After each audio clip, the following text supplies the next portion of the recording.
कड़ी से कड़ी जोड़ते जाओ तो जंजीर बन जाती है। कड़ी से कड़ी जोड़ते जाओ तो जंजीर बन जाती है। मेहनत पे मेहनत करते जाओ तो तकदीर बन जाती है।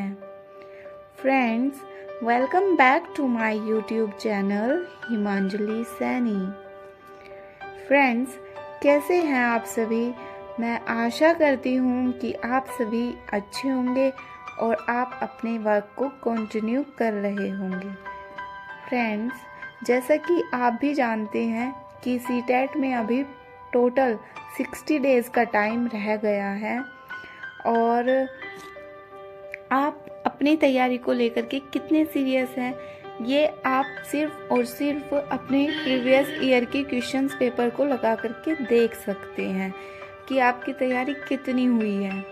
और फ्रेंड्स, यहाँ पर मैं बात करूँ तो मैं अपना स्टडी स्लॉट फर्स्ट शुरू कर रही थी और इस टाइम पर ये मॉर्निंग का टाइम था और मैं रात में लेट नाइट तक जागती हूँ। तो फ्रेंड्स, मुझे सुबह में बहुत ज़्यादा नींद आ रही थी, लेकिन फिर भी पढ़ाई तो पढ़ाई है और उसे कंटिन्यू नहीं करेंगे तो फिर कहीं ना कहीं हम बहुत पीछे रह जाते हैं।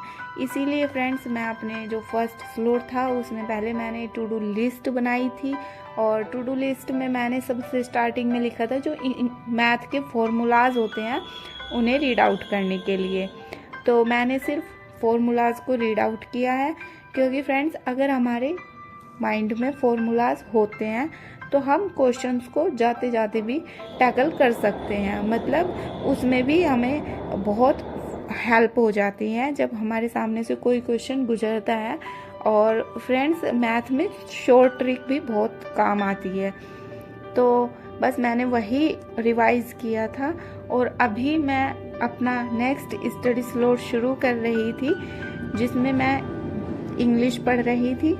और ये सर हैं जो यूट्यूब पर पढ़ाते हैं और ये अनअकैडमी पर भी पढ़ाते हैं। तो फ्रेंड्स, मैं यहाँ पर यूट्यूब से स्टडी कर रही थी और इंग्लिश की वैसे मेरे पास ग्रामर की बुक भी है, तो मैं पहले उसे रीड आउट करती हूँ और उसके बाद इन सर से उस कॉन्सेप्ट को, जिस भी कॉन्सेप्ट को मुझे पढ़ना है उस कॉन्सेप्ट को मैं इन सर से क्लियर कर लेती हूँ।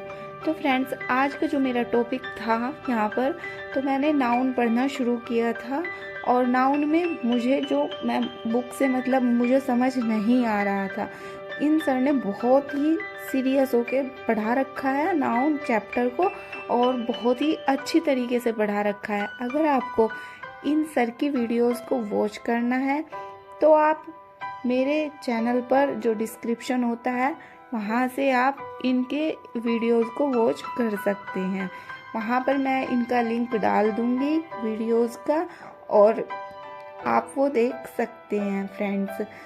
और फ्रेंड्स, अगर आप सीटेट के रिगार्डिंग सिर्फ ग्रामर का पोर्शन करना चाहते हैं तो प्लीज़ मैं कहती हूँ कि उस आइडिया को स्किप कर दें, क्योंकि फ्रेंड्स अगर आप सिर्फ सीटेट के लिए ग्रामर पढ़ेंगे तो आपका बहुत लॉस होने वाला है। क्योंकि सिर्फ सीटेट में 4 क्वेश्चंस या 3 क्वेश्चंस आते हैं ग्रामर पोर्शन से रिलेटेड और उसमें भी 2 क्वेश्चन आपके सिनोनियम, एंटोनियम या फिर वोकैब से आ जाते हैं।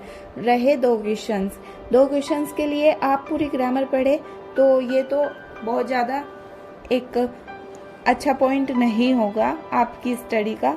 तो उसके लिए आप क्या कर सकते हैं, आप जितने भी प्रीवियस ईयर के क्वेश्चन पेपर हैं वो सब उठा लें और उन्हें लगाना शुरू कर दें।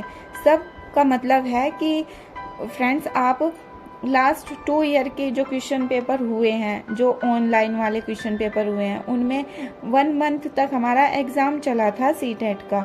और फ्रेंड्स, 1 मंथ का मतलब है कि बहुत सारे क्वेश्चन पेपर होना, ठीक है।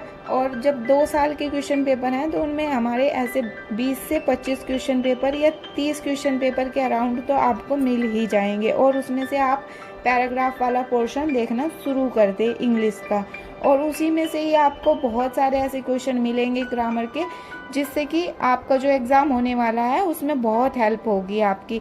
बस आपको क्या करना है, प्रीवियस ईयर के क्वेश्चन पेपर उठाने हैं, उन्हें लगाने हैं मॉक टेस्ट टाइप से। तो फ्रेंड्स, अगर आपने अभी तक मेरा चैनल सब्सक्राइब नहीं किया है तो प्लीज़ मेरे चैनल को सब्सक्राइब करें, क्योंकि मैं आपके लिए ऐसे ही यूज़फुल वीडियोस लेकर के आती रहूँगी और मैं आपके सामने अपने ब्लॉग को शेयर करती रहूँगी।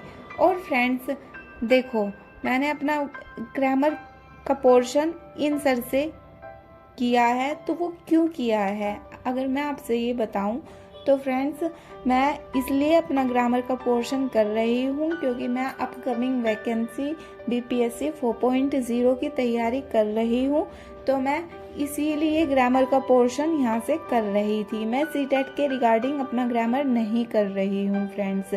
और फ्रेंड्स, मैंने भी सीटेट के लिए सिर्फ मॉक टेस्ट लगाने शुरू किए थे और अभी भी मैं अपने मॉक टेस्ट लगा रही हूँ। देखो, मैंने कल एक मॉक टेस्ट लगाया था और उसमें 3 क्वेश्चंस ऐसे थे जो ग्रामर से रिलेटेड थे, जिसमें 2 क्वेश्चंस सिनोनियम से थे और 1 क्वेश्चन था कंजक्शन से। तो बताओ फ्रेंड्स, आप कंजक्शन को नहीं बता सकते? जो 2 सेंटेंस को जोड़ते हैं वो कंजक्शन होते हैं। तो ऐसे करके आप कंजक्शन का बहुत अच्छे से मतलब बता सकते हैं, ठीक है। और ये आपको हेल्पफुल होगा अगर आप प्रीवियस ईयर के क्वेश्चन पेपर को लगा लेंगे और वहाँ से आपको दिख जाएगा कि आपका ग्रामर का पोर्शन कैसे आता है। अभी मैं अपना नेक्स्ट स्टडी स्लॉट शुरू कर रही थी। यहाँ पर मैं आयुष सर हैं जो मैथ के, उनसे मैथ पढ़ रही थी। और फ्रेंड्स, मैथ में भी मैंने फॉर्मूलाज की एक कॉपी बना ली है, डायरी बना ली है, क्योंकि फ्रेंड्स लास्ट टाइम पर आपको फॉर्मूलाज की बहुत ज़रूरत होने वाली है और फॉर्मूला के बिना मैथ क्लियर कर पाना ये तो बहुत ही ज़्यादा मुश्किल है। तो इसीलिए मैंने अपनी फॉर्मूला की कॉपी बनाई है और साथ ही साथ मैं अब मैथ के कॉन्सेप्ट भी क्लियर कर रही हूँ।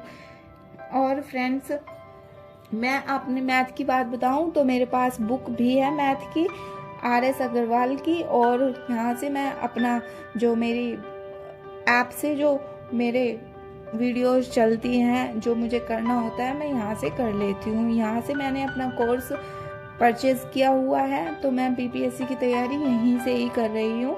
और फ्रेंड्स, मैं आपको भी बोलना चाहती हूँ कि आप भी अपनी तैयारी को अच्छे से कंटिन्यू करें। और आपके सीटेट में कुछ ज़्यादा दिन भी नहीं है और सीटेट के जस्ट बाद ही आपका एग्ज़ाम आने वाला है कोई भी वैकेंसी का, तो आप उसके लिए भी तैयार रहना। और अगर आपने मेरा चैनल वॉच किया है और उसे सब्सक्राइब नहीं किया है तो प्लीज़ मेरे चैनल को सब्सक्राइब कर ले और मेरी वीडियोज़ के कमेंट बॉक्स में कमेंट करें। और thank you so much friends, thank